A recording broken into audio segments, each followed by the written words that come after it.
just got together. Okay, they got married in secret, and that comes out in episode 1. But and they're going home to meet his folks for the first time, and I'm guessing at some point down the line maybe her family will come to visit or something, and that will really sort of make it very similar. And there doesn't really seem to be like a big plot. It's not all about a certain thing. It appears to be quite sort of everyday life stories are going to be involved, doesn't it? As you say, quite gentle. I like the idea that I think it's quite relatable. People will be able to relate to the fact that they've taken someone home to a place where they don't live anymore. They've got connections with that place and ties with that place, but they're quite embarrassed that that's where they come from. But in a way, they also love it. And Hebburn itself is quite an interesting place, full of interesting. But I liked his ex-girlfriend, who's quite brash.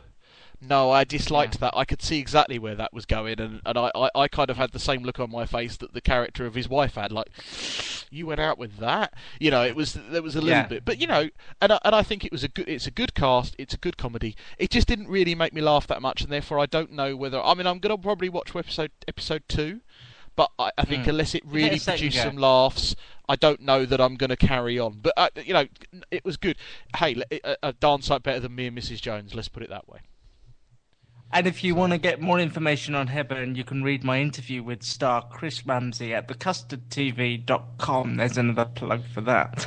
Indeed. He was also on Nevermind the Buzzcocks this week, actually, as well. So he shockingly didn't mention he didn't mention the website when he was on there. So that's a bit. No, but I feel like Chris that interview is sort of. Yeah, that interview is sort of skyrocketed him onto other things, though. That's what's happened. You're like a springboard to bigger and better things. Indeed. Yeah, if you're talking of Dawn if French, you're listening, I can help. Really? I don't know why I picked Dawn French out of everybody in the world of celebrity. She's not been on TV for a while. That's why she needs to contact me. If you're listening, the Chuckle Brothers, we can help you. Second part of DCI Banks was also from me to you. The second part of DCI Banks was on last week as well. We both seen that. I thought the second part was a little down from the first. It seemed quite rushed and a little bit forced. I don't know about you. Well, I think it was still. I mean, I struggle a little bit. I'm struggling. I move on with the time, but I'm struggling a little bit. I think what happens with it is they have to explain and get us to like Caroline Katz. She's going to be in it throughout the series, and I just think that may have took precedence over the feel of the actual drama and the actual crime itself, which is fair enough. But I like DCI Banks when it's at its best, when it's gritty and dark and. And I hope what's going to happen is that now you've got her introduction out of the way, you're right, it's now we want to move on to a really good case. And you've got two more two-parters to come in this series, so I'm hoping that you'll get some, as you say, cracking storylines, get the kind of character stuff done, and move on to a really good storyline, which I think will really be good. I wanted to let you know. Oh, go on. Just sake, I'm a little bit worried. I've just gone onto Twitter. You can get in touch with us on Twitter if you know how to do that. But it's a tweet from the Radio Times saying that Sue, what's her name? Melon Sue. Sue Perkins has a new comedy and in it is June Brown, Steve Pemberton, and Dawn French. There you are. It's working already, Dawn. It's working already. How did I do that? You didn't even have to contact us. That is spooky. Talking of spooky, I see the link there. Talking of spooky, I'm going to talk about a science fiction drama and a horror drama that I've been watching recently. Similarly kind of plot threaded, and also on the same channel in the UK. I know. You shouldn't talk about plot threading at before 9 o'clock. I finished Series 2 of Falling Skies. I finished series 2 of Falling Skies. This is the US drama starring Noah Wiley out of ER and directed and produced mostly by Steven Spielberg. It's an alien invasion storyline and one of the best ones out there. And series 2 really did hit home. I got into a bit of a stride. I left the episodes on my hard drive when they were on live, but after sort of a bit of a lull, I've gone back and watched. And I watched about 4 or 5 in a row, which is sometimes a really good way to watch television. Sometimes it's great to watch episodic stuff, but sometimes it's really good to sort of get stuff and watch it in one go. You really get into the characters, you really get into the plot that way. And conversely, returning last week was the US The Walking Dead, starring a couple of Brits. Andrew Lincoln and David Morrissey will be coming into the series later. He wasn't in episode 1, but that's still cracking television, The Walking Dead. Absolutely cracking, and still getting huge ratings in America. Still doing really well, and what I don't think a lot of people realise that aren't in the States is that it's on AMC, American Movie Classics, which is in no way a big TV network, not in any stretch of the What could you imagination. compare that to over here? I mean, Dave, or the Movie Channel, the TCM, or... I don't know, because America has a lot more Is it Watch? Is it? Yeah. It's kind of a second-tier cable channel, but it's probably moving up now, isn't it? I mean, AMC also did 4+1, Mad Men. I can too. Yeah, Channel 4+1. Or your favourite, Dave Jarvu. Yes. And The Walking Dead is great this year. I know a lot of people slated Series 2 for not having enough action. Well, you certainly can't complain about that in Series 3. Plenty of action, plenty of zombie kills. The only reason I say they're very similar is they're very much, this kind of on-the-run escape type things, where they're constantly moving around, constantly being surprised either by aliens or by zombies. And one thing that I've noticed in comparison is how much more cleanly the Falling Skies cast look compared to The Walking Dead, who've got blood and water and mud all over them. And the Falling Skies characters, though they are unclean shaven, always seem to be reasonably well fed and looked after, despite the fact they're on the run. I think actually it's giving out a good message. It's saying even if aliens do invade, we'll still be able to wash. Yeah, so I think if you're looking towards the end of the world, obviously you should be thinking of an alien invasion rather than a zombie apocalypse. You end up looking better on it. At least then you'll have soap still. Yeah, that's what I'm thinking. EastEnders? Oh no, soaps. Sorry, not soaps. No, soap and access to good barbers. Yeah, that's what you'll need. Access to makeup artists, by the looks of it. Going back to a bit of news, the Junior Apprentice returns. That's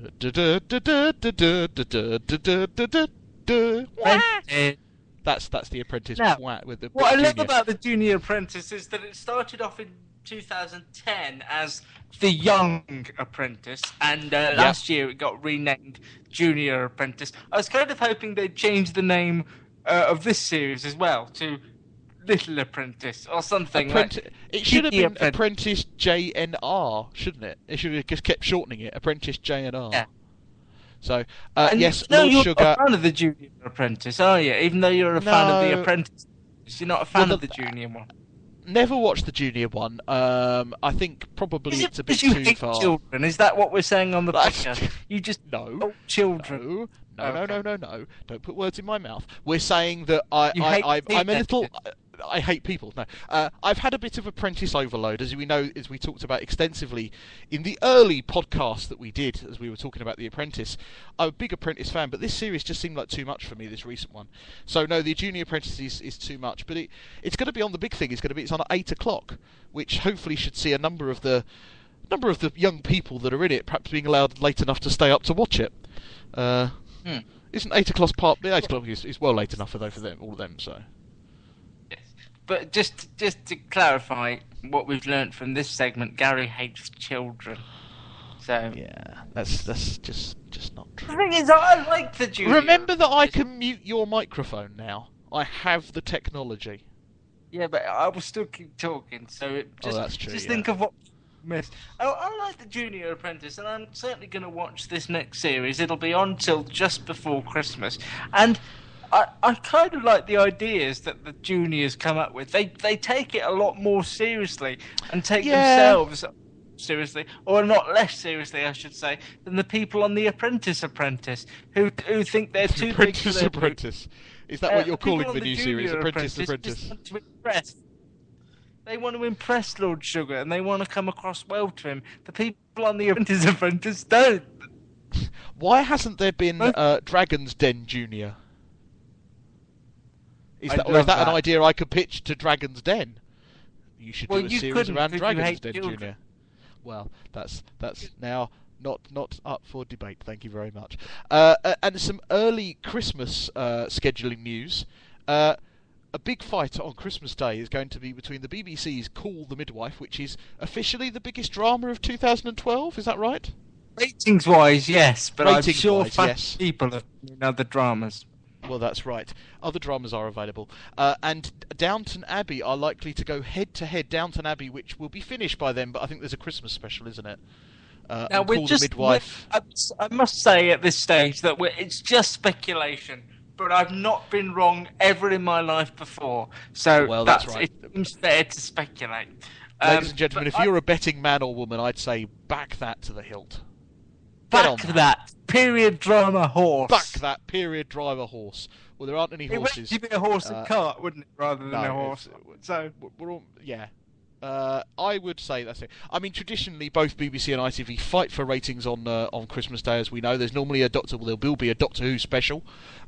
Probably the introduction of the new assistant, Jenna Coleman, or there is a middle name that I've missed out of there, isn't there? Jenna Louise Coleman. I'd like to, on this podcast, on the 23rd of October 2012, I'm going to put out my guess for how BBC One Christmas night will look.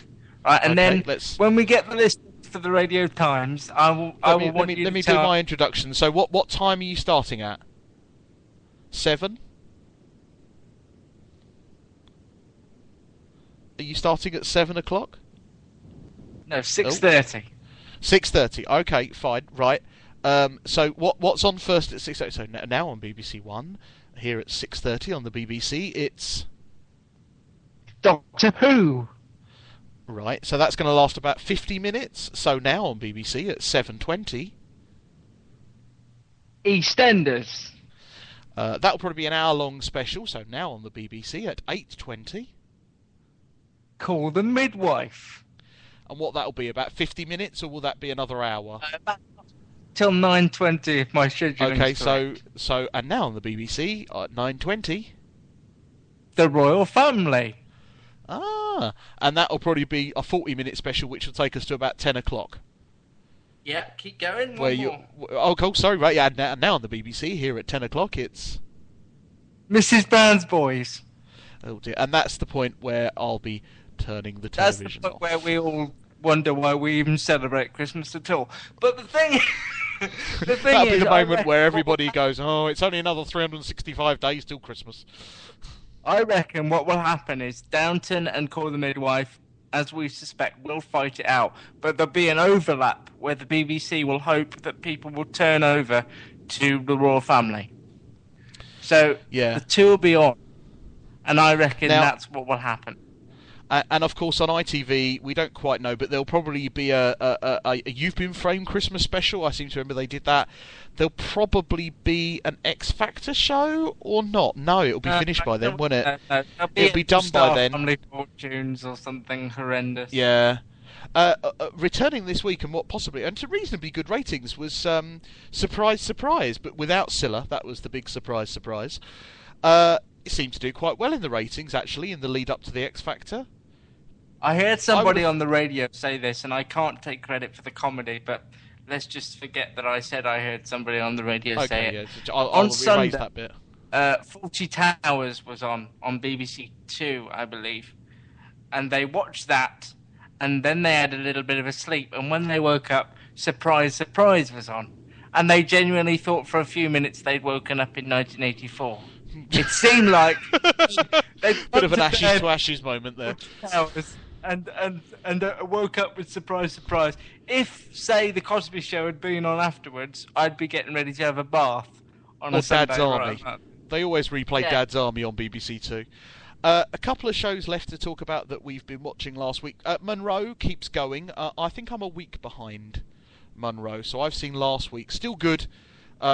Ratings still not going well, but the good news is Good Tricks is finishing this Monday, so hopefully the last couple of episodes of Monroe will get better ratings. It's called New Tricks, not Good Tricks, but I appreciate you at least remembering the tricks part. The ratings are good, so I'm sure they'll be renaming the show once they hear this podcast. And probably casting Dawn French at the same time. I apologise to Dawn French. I don't know why I picked Dawn French. There is much... All I can say is, if we read on Twitter in the next 24 hours that the Chuckle Brothers have got a show, then me and you are going into this... we're getting serious. We're going to get some major...